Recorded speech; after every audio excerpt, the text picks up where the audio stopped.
بلوچستان میں امن و امان کی صورتحال مسلسل خراب ہو رہی ہے اور بلوچستان میں مستونگ کے علاقے شمس آباد میں بس کے قریب دھماکہ ہوا ہے جس میں بلوچستان کانسٹیبلری کے 3 اہلکار شہید اور 16 زخمی ہو گئے ہیں۔ بلوچستان حکومت کے مطابق RTC قلات سے بلوچستان کانسٹیبلری کے اہلکاروں کو لے جانے والی بس پر IED دھماکہ کیا گیا۔ اس سے پہلے ہفتے کو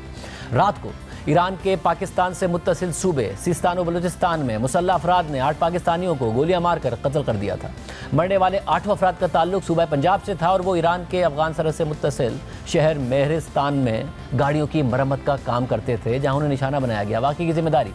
کالعدم بلوچ علیحدگی پسند تنظیم بلوچ نیشنلسٹ آرمی نے قبول کی تھی۔ بلوچستان اور خیبر پختونخوا میں امن و امان کی صورتحال مسلسل کشیدہ ہوتی جا رہی ہے۔ صورتحال پر حکومت پاکستان کا کہنا ہے کہ ملک میں بڑھتی ہوئی حالیہ بدامنی کے تانے بانے ہمسایہ ملک افغانستان سے جڑتے ہیں، جبکہ اس میں امریکی فورسز کی جانب سے چھوڑا گیا اسلحہ بھی اہم کردار ادا کر رہا ہے۔ اور امریکی اخبار واشنگٹن پوسٹ کی رپورٹ میں اس حوالے سے اہم تفصیلات بھی شائع کی گئی ہیں۔ واشنگٹن پوسٹ کے لیے رک نوواک، ایلیکس ہارٹن، حق نواز خان اور شائق حسین کی رپورٹ کے مطابق 9 جنوری 2018 کو امریکہ کی ایک رائفل مینوفیکچرنگ فیکٹری سے افغانستان جانے والی ایک M4A1 کاربین رائفل گزشتہ ماہ پاکستان میں عسکریت پسندوں کی جانب سے ہونے والے ہائی جیکنگ کے مقام سے برآمد ہوئی تھی۔ یہ خراب حالت میں ملی رائفل جس پر سیریل نمبر اور فیکٹری کا لوگو لگا ہوا تھا اربوں ڈالرز مالیت کے اس امریکی فوجی سامان کا حصہ تھی جو افغان فورسز کو فراہم کیا گیا تھا اور جس میں سے بہت سا سامان 2021 میں امریکی افواج کے انخلاء کے بعد افغانستان میں چھوڑ دیا گیا تھا اور بعد میں ان ہتھیاروں کا بڑا حصہ پاکستان میں ہتھیاروں کی مارکیٹوں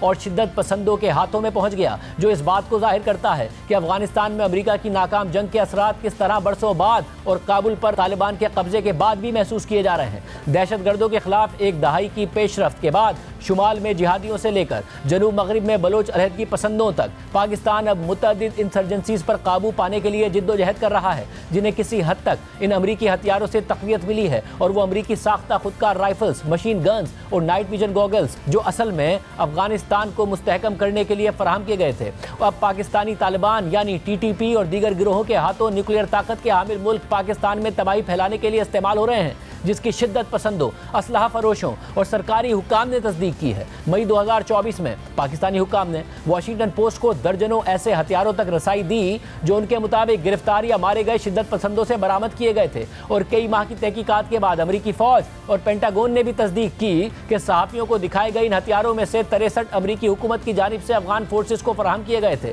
جن میں زیادہ تر M16 رائفلز تھیں، جبکہ ان میں کچھ جدید ماڈلز کی M4 کاربین رائفلز بھی شامل تھی۔ اس کے علاوہ پاکستانی حکام نے صحافیوں کو PVS-14 نائٹ ویژن ڈیوائسز کا ایک مختصر ذخیرہ بھی دکھایا تھا جو امریکی مسلح افواج عام طور پر استعمال کرتی ہیں، تاہم ان ڈیوائسز کی بطور امریکی املاک آزادانہ طور پر تصدیق نہیں ہو سکی ہے۔ 11 مارچ کو بلوچ شدت پسندوں کے ٹرین حملے کے بعد پاکستانی حکام نے 3 امریکی رائفلز کے سیریل نمبر فراہم کیے جو مبینہ طور پر حملہ آوروں نے استعمال کی تھی۔ واشنگٹن پوسٹ کو امریکہ کے فریڈم آف انفارمیشن ایکٹ کے تحت حاصل کیے گئے ریکارڈ کے مطابق ان میں سے کم از کم 2 رائفلز امریکی ذخیرے سے تھی اور افغان فورسز کو فراہم کی گئی تھی۔ اس سے پہلے جنوری کے آخر میں پاکستانی وزارت خارجہ نے اپنے ایک بیان میں کہا تھا کہ پاکستان کی سلامتی اور تحفظ کے لیے امریکی جدید ہتھیاروں کی موجودگی ایک گہری تشویش کا باعث بنی ہوئی ہے۔ اسی طرح امریکی صدر ڈونلڈ ٹرمپ نے بھی یہ دھمکی دے رکھی ہے کہ اگر افغان طالبان نے امریکی فراہم کردہ فوجی ساز و سامان واپس نہ کیا تو افغانستان کے لیے معطل شدہ امداد مستقل طور پر ختم کر دی جائے گی۔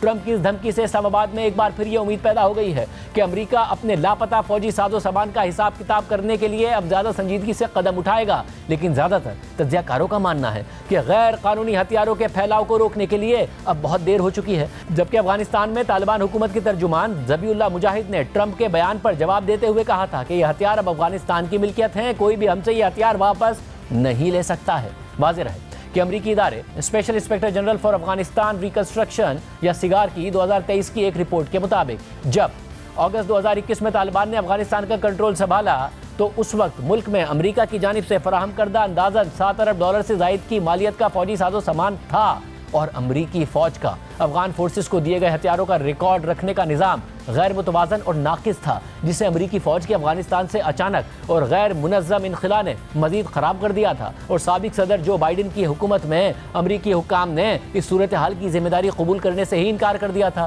گزشتہ سال ستمبر میں پینٹاگون نے اپنے ایک بیان میں کہا تھا کہ دفاعی ساز و سامان اور ہتھیار انتہائی احتیاط اور دشمن کے ہاتھ لگنے کے خطرات کو مد نظر رکھ کر فراہم کیے گئے تھے اور انہیں واپس لینے کا کوئی ارادہ نہیں ہے، جبکہ اس دوران پینٹاگون نے تسلیم کیا کہ یہ فوجی ساز و سامان طالبان کے ہاتھ لگ گیا ہوگا، جس کے بعد وہ یا تو ان کے زیر استعمال ہوگا یا پھر کہیں اور منتقل کر دیا گیا ہوگا۔ ایک اعلیٰ امریکی ڈیفنس عہدیدار نے واشنگٹن پوسٹ کو بتایا کہ جب یہ اسلحہ افغان حکومت کو منتقل کر دیا گیا تو یہ ان کی ملکیت اور ذمہ داری بن گئی۔ اس عہدیدار نے مزید کہا کہ پاکستان کی جانب سے دہشت گردوں سے قبضے میں لیے گئے ہتھیار ان تمام ہتھیاروں کے مقابلے میں نہایت قلیل مقدار میں ہیں جو ہم نے ایک دہائی سے زیادہ عرصے میں افغان حکومت کے لیے خریدے تھے۔ پاکستان اور افغانستان کی غیر محفوظ سرحد کے ساتھ ساتھ غیر قانونی اسلحہ بازاروں میں طویل عرصے سے شدت پسندوں اور دیگر مجرموں کے ساتھ کاروبار ہوتا رہا ہے۔ ان میں سے سب سے پرانا بازار درہ آدم خیل میں ہے جو پشاور کے جنوب میں واقع ہے۔ اسلحے کے بیوپاریوں کا کہنا ہے کہ اس بازار کی بنیاد 19ویں صدی کے وسط میں پہلی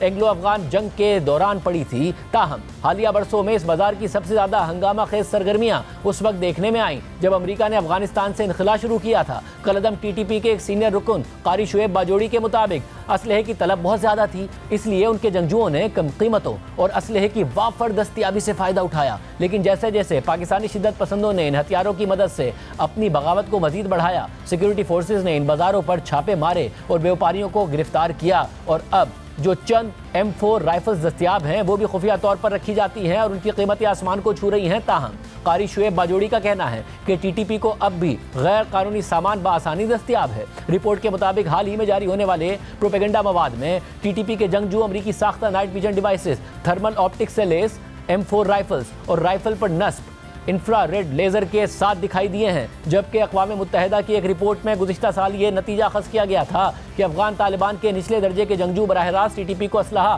اور سامان فراہم کرتے ہیں، لیکن ٹی ٹی پی اور افغان طالبان دونوں نے اس دعوے کی تردید کی ہے۔ اس کے علاوہ اگرچہ خطے میں غیر ملکی امداد کے منجمد ہونے اور امریکی پناہ گزین داخلہ پروگرام کی معطلی جیسے اقدامات سے مزید عدم استحکام کا خدشہ ہے، لیکن پاکستانی حکام اب بھی ٹرمپ انتظامیہ سے امیدیں وابستہ کیے ہوئے ہیں۔ پاکستانی وزارت خارجہ کے ایک عہدیدار نے نام ظاہر نہ کرنے کی شرط پر بتایا کہ بائیڈن انتظامیہ نے وہ ہتھیار وہیں چھوڑ دیے تھے اور ہمارا ماننا ہے کہ امریکہ کو اس معاملے میں کچھ کرنا چاہیے، وہ افغان طالبان سے انہیں خرید لے یا کوئی اور اقدام کرے۔ اس کے علاوہ حال ہی میں جب پاکستان کے نائب وزیر اعظم اور وزیر خارجہ اسحاق ڈار اور امریکی وزیر خارجہ مارکو روبیو کے درمیان ٹیرفز کے معاملے پر گفتگو ہوئی تھی، اس میں بھی اس معاملے پر بات ہوئی تھی، جبکہ گزشتہ دنوں یہ خبر بھی سامنے آئی تھی کہ امریکی فورسز کے انخلا کے بعد افغانستان میں رہ جانے والے امریکی ہتھیاروں کا تقریباً نصف افغان طالبان کے قبضے سے غائب ہو چکا ہے۔ بی بی سی کی رپورٹ کے مطابق ذرائع نے بی بی سی کو بتایا ہے کہ افغانستان میں طالبان کی جانب سے حاصل کیے گئے 5 لاکھ ہتھیار یا تو ضائع ہو چکے ہیں، فروخت کیے جا چکے ہیں یا پھر دوسرے گروہوں کو اسمگل کیے جا چکے ہیں، جبکہ اقوام متحدہ کا خیال ہے کہ ان میں سے کچھ ہتھیار